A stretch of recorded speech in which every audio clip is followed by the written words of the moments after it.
Coba angkat tangan. Siapa di sini yang pernah buka TikTok cuma 5 menit?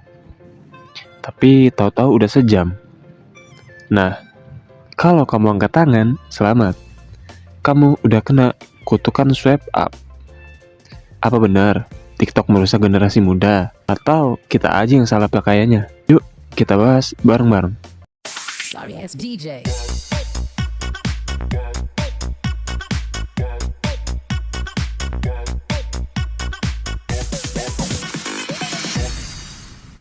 Halo brother, kembali lagi di channel yang ngajak belajar tanpa bikin jidat berkerut.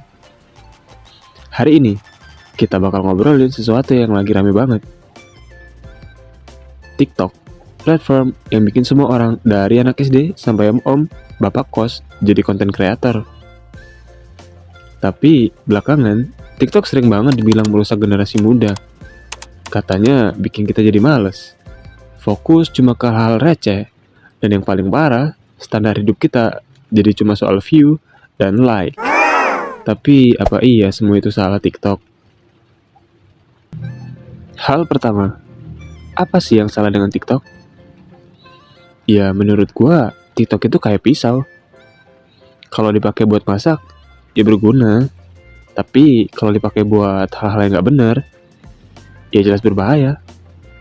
Masalahnya, kita sering banget fokus ke konten-konten yang viral. Tapi lupa kalau di TikTok juga banyak konten pendidikan. Ada tips belajar, life hack, bahkan motivasi. Tapi kenapa yang viral malah joget di zebra cross ya? Hal kedua, dampak negatif yang gak bisa dihindarin. Oke, kita harus fair. TikTok juga punya sisi gelap. Yang pertama, attention span kita makin pendek. Dari yang dulu bisa fokus baca buku 1 jam, sekarang baca judul artikel aja udah capek. Yang kedua, terlalu banyak perbandingan. Kita jadi sibuk ngeliat hidup orang lain, sampai lupa nikmatin hidup sendiri. Yang ketiga, algoritma FYP. TikTok tahu apa yang kita suka, tapi dia nggak tahu apa yang kita butuh. Jadi, kita sering kejebak nonton hal-hal gak penting. Hal ketiga, TikTok juga punya sisi positif.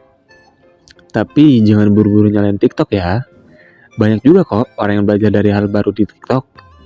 Dari mulai tips belajar cepat, bahasa asing, sampai skill kayak masak atau edit video. Kuncinya ada di kita aja sih, mau pakai TikTok itu buat apa. Jadi, apakah TikTok merusak generasi muda? Jawabannya nggak sepenuhnya. TikTok itu cuma alat. Mau jadi berfaedah atau enggak, tergantung sama siapa yang pegang. Kalau kita bisa pakai dengan bijak, TikTok malah bisa jadi sumber inspirasi dan edukasi. Nah, sekarang giliran kamu. Apa pendapatmu tentang TikTok? Apakah benar merusak atau cuma kita aja yang salah kaprah? Tulis di kolom komentar ya, biar kita diskusi bareng.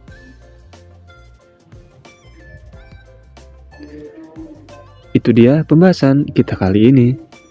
Kalau kamu suka dengan konten seperti ini, jangan lupa klik tombol subscribe dan aktifkan lonceng notifikasi. Kita bakal bahas lebih banyak hal seru dan bermanfaat di sini. Sampai jumpa di video berikutnya. Dan ingat, hidup itu kayak TikTok. Kalau salah langkah, tinggal swipe ke arah yang benar.